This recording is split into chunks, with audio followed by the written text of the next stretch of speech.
Bonjour les amis, bienvenue dans la... Non, c'est pas la dernière séance avec Eddie Mitchell, je pense que la référence, certains d'entre vous ne la connaissent pas, c'était un grand moment à l'époque pour moi, la dernière séance. Donc effectivement, aujourd'hui on va parler de séries et de films comme vous avez vu en bas. J'ai préféré séparer ça, ça me permet de développer un petit peu plus, ça me permet également d'avoir une partie non spoil, toujours en début de vidéo, une partie spoil, rassurez-vous, la partie spoil sera indiquée. Je vais parler de plusieurs séries aujourd'hui, donc ça sera chapitré, donc vous pourrez en plus sauter les parties spoil que vous ne voulez pas voir, et ainsi aller aux parties spoil, peut-être si vous avez déjà vu la série en question.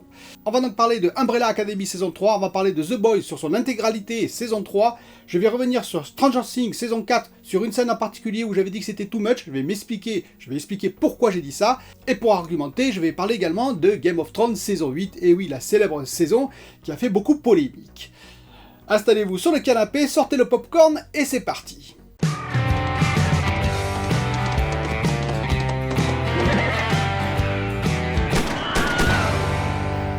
Alors, commençons tout de suite par la partie non-spoil. On va parler tout de suite de The Boys saison 3. J'ai vu les 2 derniers épisodes. Vous savez, j'avais fait une première critique, sans spoil bien entendu, et j'avais dit que j'avais beaucoup aimé, j'avais eu quelques griefs entre guillemets mineurs, et j'avais dit, bah c'est fini, j'attends la saison 4 avec impatience. Bon, je sais pas ce qui s'est passé dans ma tête, parce qu'en fait, il manquait 2 épisodes. Je me croyais sans doute sur Netflix, vous savez, où tout arrive d'un coup, bien que Netflix ait un petit peu changé son fusil d'épaule. Et donc, non, en fait, il y avait 2 épisodes pour finir la saison, et c'est tant mieux. Qu'est-ce que j'ai pensé de cette série en général? De cette saison 3, The Boys? Ben, j'ai trouvé excellente. Attention, c'est du vitriol pur, c'est de l'humour noir, il faut bien s'accrocher. J'aime beaucoup dans cette série en particulier le passage au vitriol des pans de la société américaine. Ils n'hésitent pas à aller très loin, contrairement à beaucoup de séries aujourd'hui. Ils ne prennent aucun gant, et ça c'est très bien. J'aime aussi l'antithèse qui est prise avec les super-héros, avec les humains aussi. Personne n'est vraiment bon dans cette série, et ça fait du bien. Tout le monde a un côté sombre qui est caché et qui ressort assez souvent dans la série. Les acteurs sont juste géniaux. Karl Urban qui joue Butcher est juste génial. Vraiment un psychopathe sur pattes, c'est le cas de le dire. Et en face de lui, bien entendu, le protecteur Anthony Starr, que j'adore. Je me suis déjà expliqué dessus avec la fameuse série Banshee, que je vous conseille, qui a 4 saisons. Et les producteurs et les réalisateurs ont eu l'intelligence de dire « on arrête là ». Au bout de ces saisons, on arrête là, on n'a plus rien à raconter pour Banshee, et c'était très intelligent. Je parle de ça parce que je vais revenir sur le défaut, peut-être, de The Boys. Sinon, bien entendu, c'est bourré d'action, c'est bourré d'adrénaline, ça bouge tout le temps, donc c'est une série qui va vous tenir en haleine. Si vous aimez l'action, mais attention, il y a quelques défauts. Le premier défaut, c'est qu'elle est vulgaire, en particulier dans la bouche de Butcher.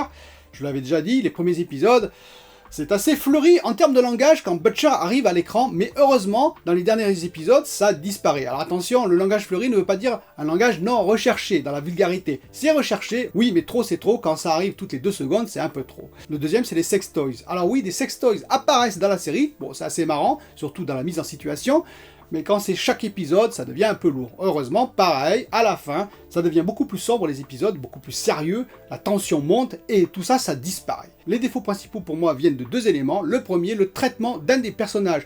Tous les personnages sont excellents. Ainsi, Black Noir, par exemple, j'ai trouvé le traitement de Black Noir, qu'on ne voyait quasiment pas dans les saisons d'avant, excellent, et avec une belle trouvaille pour imager ses pensées. Vraiment très bien. A-Train qui revient aussi, vous savez, l'homme le plus rapide au monde, A-Train qui revient, et son histoire est très intéressante. Maeve, très intéressant aussi, surtout sur la fin, je n'en dirai pas plus, mais vraiment très intéressant. Bon, bien entendu, The Protector, parfait, Butcher, parfait, et même dans l'ensemble, les acteurs sont très bons. Sauf une histoire qui m'a un peu déplu, ça ne vient pas de l'acteur, mais de l'histoire qui lui est confiée, c'est l'homme-poisson. Et oui, l'homme-poisson, j'ai trouvé son traitement un petit peu dévalorisant. Alors certains vont dire il le mérite, oui, mais tel que c'est présenté à l'écran, ça ne m'a pas trop convaincu. Le dernier épisode aussi, il y a un petit élément, allez on va dire qui m'a un petit peu choqué, j'aurais préféré une autre fin, mais sur un élément seulement, je le précise, c'est surtout The Boys, la série, est-ce qu'elle va arriver à se renouveler? C'est vraiment la question. Mais en tout cas, c'est une très belle série. Si vous aimez les séries subversives, qui n'ont peur de rien, qui saignent, qui ont beaucoup d'adrénaline et aussi beaucoup de vitriol, n'hésitez pas, The Boys c'est fait pour vous. Umbrella Academy! Alors j'ai vu la saison 3, et alors là je vais vous dire, c'est exactement le syndrome, entre guillemets, de The Last of Us 2. Vous allez me dire, quel rapport? Eh bien, quand The Last of Us 2 est sorti, l'histoire très particulière, pondue par Naughty Dog, l'histoire très particulière, a plu fortement, c'est mon cas, puisque c'était un vrai coup de cœur, ou a déplu totalement, et oui, c'était le choc par rapport à des gens qui avaient beaucoup aimé The Last of Us, premier du nom. Et donc c'est exactement la même chose, c'est-à-dire cette saison 3 s'écarte quand même un petit peu de la saison 2 et 1, j'ai trouvé personnellement, ça reste un peu dans la même tonalité bien entendu, dans la même thématique, mais quand même j'ai trouvé que c'était très différent. Pourquoi? Parce que très psychologique, très centré sur les personnages. On va avoir une vraie introspection des personnages dans cette série, ça va beaucoup parler. Et oui, ça va beaucoup parler, échanger entre les personnages, et c'est là peut-être la problématique, c'est qu'il y a quand même, j'ai trouvé personnellement, moins d'action dans cette saison, c'est un peu plus mou. Et pourtant, j'ai beaucoup aimé. J'ai beaucoup aimé alors qu'au début, j'avais de vrais problèmes. Le premier problème, bien entendu, c'est Elliot Page. C'est-à-dire que Ellen Page devient Elliot Page dans la vraie vie. Et ça ne pose aucun problème personnellement. Il a fait son choix et on doit le respecter. Et d'ailleurs, les réalisateurs ont respecté ce choix. Donc, vous verrez la transformation. Dans l'épisode 3, sans spoil, vous verrez la transformation. Oui, mais le problème, et ça je dois le dire tout de suite, c'est la voix. La voix d'ailleurs du héros des choristes. Les choristes, vous savez, avec Juno. Eh bien, c'est lui qui double Elliot Page maintenant. Il y a un changement de doublage qui arrive dès le début. Dès le début où c'est encore Ellen Page. C'est-à-dire que c'est une fille au départ et au 3e épisode, ça devient un garçon. Et tant que c'est une fille, c'est vrai que cette voix masculine, parce que l'acteur qui jouait le choriste a quand même un petit peu mûri, eh bien c'est assez dérangeant à l'écran, c'est assez troublant. Et ce qui est assez étonnant d'ailleurs, c'est que dès l'épisode 3, lorsque Ellen Page devient Elliot Page, eh bien ça disparaît totalement ce défaut. Comme quoi, vous voyez, l'œil et l'oreille, on est quand même conditionné. Moi j'ai beaucoup aimé, alors qu'au début je vous dis j'avais quelques problèmes, parce que les réalisateurs ont donné de l'empathie aux personnages. J'ai trouvé qu'au fil et à mesure des épisodes, j'avais de plus en plus d'empathie avec beaucoup des personnages qui étaient représentés à l'écran. Et même la scène du mariage, je n'en dirai pas plus, mais je l'ai trouvée excellente personnellement, alors que je sais qu'il y a certaines personnes qui n'auront pas du tout aimé bien entendu. Donc quel est le problème de cette saison? Eh bien déjà si vous n'aimez pas Umbrella Academy, passez votre chemin, vous n'aimerez pas du tout.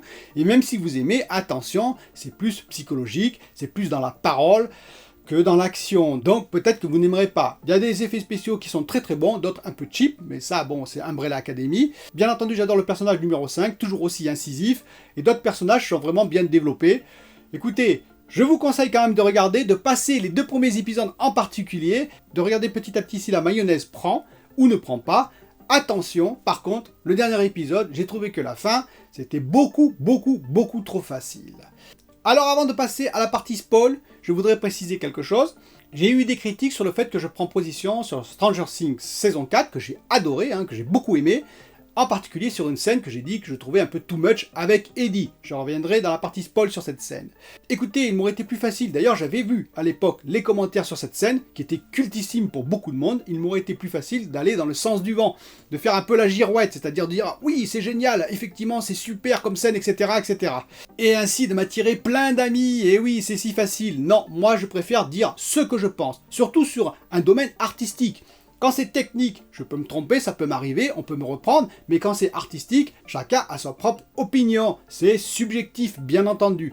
D'ailleurs, je n'ai pas dit que c'était mauvais, loin de là. J'ai dit que c'était un peu too much, ce qui ne veut pas dire tout à fait la même chose, je m'en expliquerai en partie spoiler. Donc, ce que je veux dire par là, c'est que, effectivement, je critique, déjà, qui châtie bien aime bien, je critique des séries même que j'aime, je trouve des points négatifs et des points positifs, rien n'est parfait en ce bas monde, et surtout, je tiens à garder mon indépendance en termes d'objectivité subjective. Allez, on va passer maintenant en partie spoil, vous êtes prévenus, on passe en partie spoil, chapitré, donc on va commencer avec Umbrella Academy.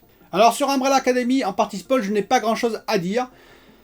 Sinon que, effectivement, je trouve que la fin, eh bien, elle est un peu, entre guillemets, bâclée, un peu facile. C'est-à-dire qu'effectivement, vous avez vu, il y a cette machine qui apparaît, qui permet, finalement, de reconstruire l'univers, c'est si facile, et hop, d'un claquement de doigts, tout est réparé. Par exemple, numéro 5 récupère son bras manquant, tout le monde revient à la vie.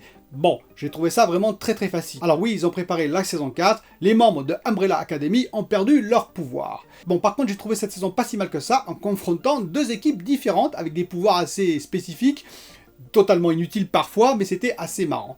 Donc, la question que je me pose, c'est est-ce qu'on ne va pas également tourner en rond? C'est à voir, il y a encore des choses à raconter pour Umbrella Academy, mais bon, sauver le monde tout le temps... Oui, à condition que ce soit un petit peu différent, qu'il y ait vraiment un fond derrière tout ça. Dites-moi ce que vous en pensez. J'attends la saison 4 pour voir la direction qui va être prise, mais j'avoue que peut-être qu'ils ont fait le tour de la question, ou pas, on verra la future saison. The Boys, donc un petit peu de spoil sur The Boys. Alors, qu'est-ce qui m'a dérangé? Déjà, l'homme poisson, je vous ai expliqué, le traitement qu'on lui fait, je le trouve un petit peu affligeant. Voilà, personnellement, c'est-à-dire qu'à l'écran, je précise à l'écran, je trouve ça un petit peu inutile. Alors oui, vous allez me dire, c'est normal qu'il soit un petit peu dégradant. Après tout, il a eu un comportement dégradant, et c'est le moins qu'on puisse dire avec Stella. C'est tout à fait vrai, mais ils auraient pu tourner ça de façon différente. Je trouve les scènes un petit peu ridicules, surtout qu'elles sont répétées. Ça, c'est mon avis pour l'homme-poisson. Je trouve que son traitement est faible par rapport aux autres super-héros et par rapport aux The Boys. Autre point que j'ai un peu de négatif, c'est Maeve. Maeve qui plonge avec le petit soldat. Le petit soldat, donc, qui libère totalement son pouvoir. Et donc, Maeve n'a plus de pouvoir. Normalement, elle aurait dû mourir. Vu la chute, elle avait plus de pouvoir, elle aurait dû mourir. Bon, elle revient à la vie à la fin. Voilà, donc je trouve ce traitement... D'ailleurs, je crois que c'est différent. Je n'ai pas lu la BD, je le précise, mais je crois que c'est différent de la BD. Je crois que dans la BD, ça se passe autrement. Mais en tout cas, je trouve dommage qu'elle ne soit pas morte. Ça aurait donné un accent un peu plus dramatique à la série en question. Par contre, Black Noir, je vous dis, j'ai adoré son traitement. J'avais même à la fin une certaine empathie avec ce personnage, avant qu'il ne se fasse tuer par le protecteur. Donc quelque part, ils ont réussi leur mission, les réalisateurs. Je trouve cette série intéressante avec Stella. Pourquoi? Parce que Stella n'est pas une super héroïne. Vous savez, dans beaucoup de séries, au début, on a l'héroïne ou la super héroïne qui est assez faible, et petit à petit, elle va gagner en pouvoir et devenir presque l'équivalent du protecteur, par exemple. Eh bien, ce n'est pas du tout le cas là. Ça veut dire que Stella, finalement, excusez-moi, mais son pouvoir est un peu bidon quand même. Et ça reste bidon jusqu'au bout, et ça, c'est très très bien. Mais le principal défaut que je trouve à cette série, et je le répète, c'est est-ce qu'elle ne va pas tourner en rond? À la fin, on voit à nouveau, bien entendu, le risque représenté par une super vilaine qui explose les têtes à distance, rappelez-vous, qui va devenir vice-présidente. L'assassinat d'ailleurs du vice-président par l'homme-poisson, ça c'était plutôt intéressant. Donc bien entendu, il y a des engrenages qui se mettent en place pour la saison 4. Oui, mais est-ce qu'elle sera vraiment différente? Est-ce qu'elle va nous apporter d'autres éléments? Est-ce qu'elle va se renouveler? C'est la question que je me pose. Je prends beaucoup de plaisir à rester avec ces personnages, mais en même temps, je me dis qu'il faut qu'ils se renouvellent. Et que ça va être peut-être difficile dans les saisons à venir. On peut critiquer les pans de la société américaine, ils les ont bien fortement critiqués, mais critique sur critique sur critique, à un moment donné, il faut évoluer. C'est mon avis, dites-moi ce que vous en pensez. Allez, on va revenir sur la saison 4 de Stranger Things, rapidement sur une scène en particulier, je vais faire un parallèle avec Game of Thrones saison 8, vous allez comprendre pourquoi. Alors déjà, pourquoi j'ai dit que la scène avec Eddie, vous savez, lorsqu'il joue le célèbre morceau de Metallica Master of Puppets, eh bien sur ce toit du mobil-homme, elle était un peu too much pour moi. Non pas que c'était pas bien, quand j'ai vu cette scène, quand j'ai entendu la musique, j'étais super content, moi aussi, rassurez-vous, j'adore Metallica depuis le tout début. D'ailleurs, j'ai les albums en 33 tours, c'est le deuxième que j'ai préféré, mais c'est vrai que le morceau Master of Puppets est juste exceptionnel.